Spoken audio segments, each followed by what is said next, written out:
సోమశిల వద్ద కృష్ణా నీటిని పరిశీలించినటువంటి deputy CM బట్టి విక్రమార్క మనతో ఉన్నారు. ఏంటి సార్, తాజాగా తెలుగు రాష్ట్రాల్లో బనకచర్ల ఎపిసోడ్ నడుస్తుంది. హాట్ కామెంట్స్ చేస్తున్నారు. కాంగ్రెస్ పార్టీకి బనకచర్ల అంశంలో క్లారిటీ లేదు, అవగాహన లేదు, నీరు తరలించకపోతున్నా ఢిల్లీలో పోయి రాజకీయం చేస్తుందంటున్నారు. ఏం చెప్తారు దీనికి? బనకచర్ల అంశం గురించి ఈరోజు అసలు ఆ అంశం రావటానికి, అటువంటి ప్రయత్నం జరగటానికి కేవలం టీఆర్ఎస్ పార్టీ ఆనాటి ప్రభుత్వమే కారణం. రాష్ట్రం రాగానే గోదావరి నది పైన ప్రాణహితని పూర్తి చేసుకున్నా, ప్రాణహిత చేవళ్ళని పూర్తి చేసుకున్నా, లేకపోతే ఆ తర్వాత ఉన్నటువంటి మిగతా ప్రాజెక్టులు దేవాదులు లాంటివి పూర్తి చేసుకున్నా, తుపాకులు కూడా పూర్తి చేసుకున్నా, అంటే సమ్మక్క సాగర్ ప్రాజెక్టులు, లేకపోతే సీతారామ అంటే అంతకుముందు ఉన్నటువంటి ఇందిరాసాగర్, రాజీవ్ సాగర్ పూర్తి చేసుకున్నా, ఈరోజు వాటితో పాటు గోదావరిలోని నీళ్లకు సంబంధించి మిగతా ప్రాజెక్టులన్నీ పూర్తి చేసుకుని ఉంటే ఇవాళ అసలు బనకచర్ల ప్రాజెక్టు వృధా పోతున్నాయి. పోలవరం తర్వాత కింద సముద్రంలో పోయే నీళ్లే కదా, మేమే వాడుకుంటే మీకేంటి ఇబ్బంది అనే మాటే ఉత్పన్నమయ్యేది కాదు. మీరు గాలికి వదిలేయటం వల్ల ప్రాజెక్టు ఇవాళ వాళ్ళకేదో అది వృధాలుగా సముద్రంలో పోతున్నట్టు కనిపిస్తుంది. కానీ మరి మీరు వదిలేశారని మేము వదిలేయలేము కదా. గోదావరి జలాల్ని తప్పనిసరిగా మా గతంలో మా పూర్వీకులు మహానుభావులు కట్టించినట్టుగా ఎస్ఆర్ఎస్పి కట్టించినట్టు, శ్రీపాదెల్లంపల్లి కట్టించినట్టు, దేవాదులు కట్టించినట్టు మేము తప్పనిసరిగా వాళ్ళు మొదలుపెట్టినటువంటి ప్రాణహిత చేవళ్ళని తిరిగి తప్పనిసరిగా మొదలు పెడతాం. బనకచర్లపై కాంగ్రెస్ పార్టీ స్టాండ్ ఏంటి? దాంతోపాటు మీరు ఢిల్లీ స్థాయిలో లాబీ చేస్తున్నాము, దాన్ని ఆపడానికి ప్రయత్నం చేస్తున్నాము, ఆగిపోయినట్టేనా? మేము పూర్తి చేస్తే, ఈ ప్రాజెక్టులన్నీ పూర్తి చేస్తే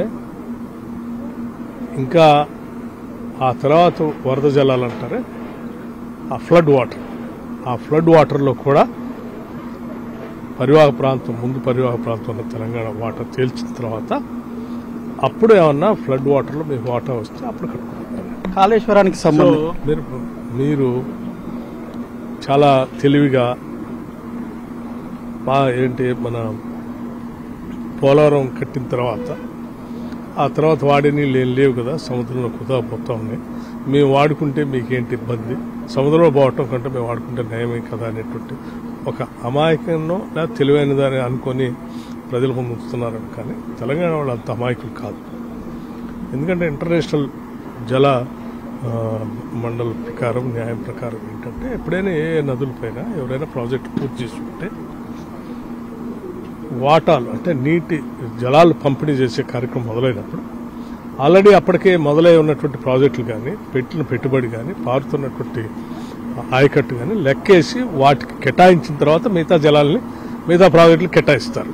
సో ఇవాళ నువ్వు కట్టుకోలే, సముద్రంలో పోతున్నా అని వదిలేస్తే రేపొద్దున మా ప్రాజెక్టులు కట్టుకునేటప్పుడు, మేమన్నీ పూర్తి చేసుకోవడానికి కావాల్సినప్పుడు, మా జలాలు పంపిణీ జరిగేటప్పుడు, మాకు రావాల్సిన వాటర్ రావాల్సినప్పుడు ముందుగా ఇప్పుడు మీరు చెప్పే బనకచర్ల సముద్రంలో వృధా పోతుంది కదా అని చెప్పేటువంటి ప్రాజెక్ట్ ఆల్రెడీ కట్టి ఉన్నారు, లేకపోతే ఆయకట్టు పోతుంది, లేదా ఖర్చు పెట్టారు కాబట్టి ముందు దాన్ని కేటాయించి మిగతా జలాలు కేటాయింపులు చేద్దాం అనేటువంటి వాదం వస్తుంది.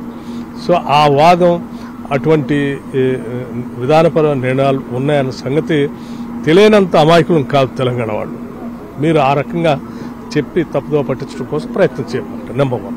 నెంబర్ 2, టీఆర్ఎస్ నాయకులు కేటీఆర్ కానీ, లేకపోతే హరీష్ రావు కానీ, లేకపోతే మిగతా వాళ్ళు కానీ, మీరు పదే బనకచర్ల కడతా ఉంటే మీరు నిమ్మకుండి ఉంటుంది. అసలు ఇవాళ బనకచర్ల అనేటువంటి వాదం రావడానికి, వాళ్ళు కట్టుకోవటానికి పాపం మీదే కదా. మీరు ప్రాజెక్టులన్నీ పూర్తి చేసి ఉంటే అలా ప్రశ్న ఉత్పన్నం అయ్యేది కాదు. నెంబర్ 1. నెంబర్ 2, మీరు వాళ్ళు అండర్స్టాండింగ్ లేకపోతే, మన సీఎం గారు చెప్పారు అన్నమాట, కేటీఆర్ నువ్వు లోకేష్ ఎందుకు గెలిచావు, ఏంటి మీ ఇద్దరి మధ్యలో జరిగిన రహస్య ఒప్పందం? ఆ రహస్య ఒప్పందం ఏంటంటే దాని మీద ఎంతవరకు కలిసి ఉండొచ్చు అని అన్నాం. అంటే కలిసింది దీనికోసమే కదా.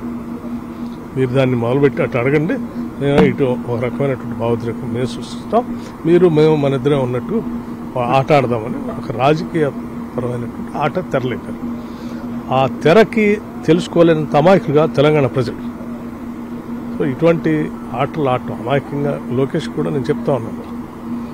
మరి నీటి పంపిణీ పైన అవగాహనతో మాట్లాడాడో నాకు తెలియదు, కేటీఆర్ అనవంటే అన్నాడో నాకు తెలియదు, కానీ ఇటువంటి మాటలు మాట్లాడి ఇప్పటికే తెలంగాణ వాళ్ళకి మేమేదో ఒక రకమైనటువంటి అభిప్రాయం ఉంది. ఇంకా దాన్ని ఎక్కువ చేసుకునే ప్రయత్నం చేయవాలని మేము కానీ, మా ముఖ్యమంత్రి కానీ, మా ఇరిగేషన్ మంత్రి కానీ వీళ్ళు చాలా బలంగా, మా క్యాబినెట్గా చాలా బలంగా ఢిల్లీ వెళ్ళి మీ ఇద్దరు ఆడుతున్న నాటకంలో బలైపోయే గోదావరి జలాలు బనకచెర్ల నుంచి పోయే జలాల్ని ఆపి గట్టి కొట్లాడి ఆపి వచ్చారు. మేము ఎప్పుడు కూడా స్పష్టంగా చెప్తాము.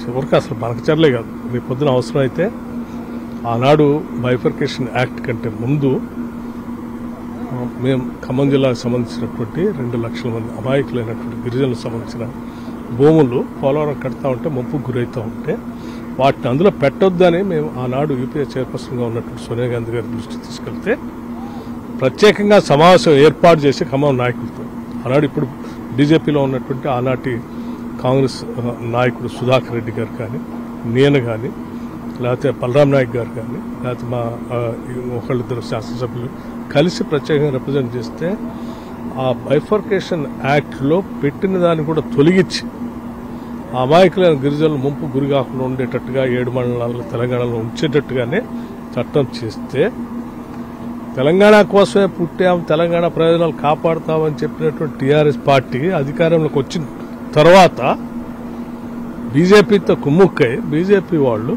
పోలవరం కోసం ఆర్డినెన్స్ ఇష్యూ చేసి 7 మండలాలు కలిపేస్తే నిద్రపోయింది మీరు. మేమంతా అడిగితే తీర్మానం చేద్దాం, ఢిల్లీ పోదాం అన్నారు. తీర్మానం చేసి కాగితం ఆ బుట్టలో వేశారు, కానీ దాని గురించి ప్రయత్నం చేయాలి. మేము ఇప్పుడు అడుగుతా ఉన్నాం. అప్పుడు కానీ ఇప్పుడు కానీ ఈ తెలంగాణ ప్రాంత ప్రయోజనం కోసం కొట్లాడింది కాంగ్రెస్ వాళ్ళు. మీ రాజకీయ అవసరాల కోసం తెలంగాణ పణంగా పెట్టి ద్రోహం చేసింది, దోపిడీ చేసింది మీరు నిజంగా తెలంగాణ కోసం కొట్లాడాలనే ఆలోచన ఉన్నట్టుంటే ఏదో 3,000 ఎకరాలు ముంపు గురవుతున్నాయని మహారాష్ట్ర వాళ్ళు వద్దని చెప్తే మీరు ప్రాణాయత వెళ్ళి ఆపారు. మరి 2 లక్షల ఎకరాలు తెలంగాణ మునిగిపోతున్నాయంటే వాళ్ళు ఆర్డినెన్స్ ఇస్తే కూడా అనకుండా ఇంట్లో పడుకుంటారా? ఎట్లా పడుకుంటారు మీరు? మేము డెఫినెట్గా ఆంధ్రప్రదేశ్ ప్రభుత్వానికి, కేంద్ర ప్రభుత్వానికి కూడా కోరుతా ఉన్నాం.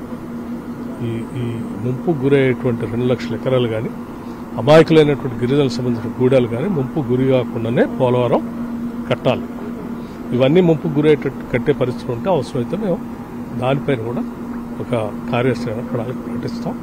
తప్పనిసరిగా మా ప్రాజెక్టులన్నీ పూర్తయిన తర్వాత మా వాటా లెక్క పూర్తిగా తేల్చిన తర్వాతనే మీరు బనకచెర్ల కానీ, ఇంకోటి కానీ, చెర్ల కానీ ఏదో చెర్ల పడండి. కానీ దీని జోలికి మాత్రం తెలంగాణకి ఇంకా మళ్ళీ ద్రోహం చేయాలన్నటువంటి ఆలోచన మాత్రం చేయొద్దు.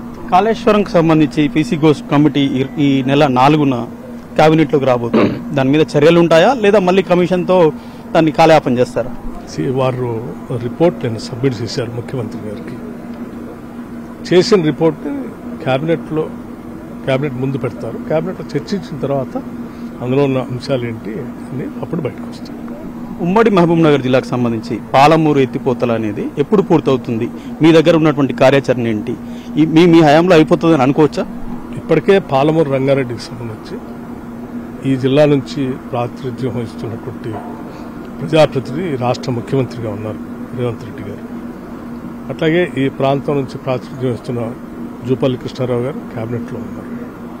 అట్లాగే ఇరిగేషన్ మంత్రి ఉత్తమ్ కుమార్ రెడ్డి గారు, వీళ్ళందరూ కలిసి ఇప్పటికే ఈ ప్రాజెక్ట్ పైన ప్రత్యేకమైన దృష్టి సారించి ప్రయారిటైజ్ చేసి మీరు గాలికి వదిలేసిపోయినటువంటి పాలమూరు రంగారెడ్డిని త్వరితగతిన పూర్తి చేసి నీళ్లు అందించాలనే లక్ష్యంతో వడివడిగా అడుగులు ముందుకేస్తున్నారు. వేయటమే కాదు, ఇక్కడ భారీ బహిరంగ సభ పెట్టి మొత్తం యావత్ క్యాబినెట్ కూడా ఇక్కడ చూసి ఈ పాలమూరు రంగారెడ్డి అనేది కృష్ణానది జలాలను తొందరగా మనం ఆడుకోవటం కోసం మీరు వదిలిపెట్టిపోయినటువంటి కరివెందేర ఆషామాషికి ఇట్లా చేసేసి ఒక పంపు ఆడించినట్టు ఆడించి వదిలేసిపోయారు.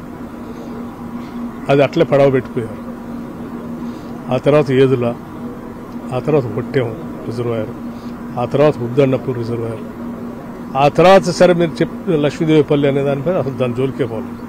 ఇవన్నిటిని కూడా ఏ రిజర్వాయర్ కూడా పూర్తి కంప్లీట్ చేయకుండా వదిలేసిపోయారు. ఆల్ అలాంగ్ కెనాల్ కూడా వీటిపైన మేము ప్రయారిటైజ్ చేసి త్వరితగతిన దీని ద్వారా నీళ్లు పారించే కార్యక్రమం కాంగ్రెస్ ప్రభుత్వం చేపట్టింది, చేస్తుంది. సో మొత్తం మీద బనకచర్లకు కాంగ్రెస్ ప్రభుత్వం పట్ల చిత్తశుద్ధి ఉంది, కాంగ్రెస్ కు చిత్తశుద్ధి ఉంది కాబట్టి ఖచ్చితంగా దాని మీద ఢిల్లీలో మేము లాబీ చేశాము, ఆపే ప్రయత్నం చేశాము అని చెప్పేసి భట్టి పేర్కొంటున్నారు. మరో పక్క కాళేశ్వరంకు సంబంధించి నివేదికపై కేబినెట్ లో చర్చించిన తర్వాత నిర్ణయాలు ఉంటాయని చెప్పేసి ఆయన స్పష్టం చేస్తున్నారు. వీడియో జర్నలిస్ట్ సందీప్తో హైమద్, ఎన్టీవీ, సోమశిల నుంచి.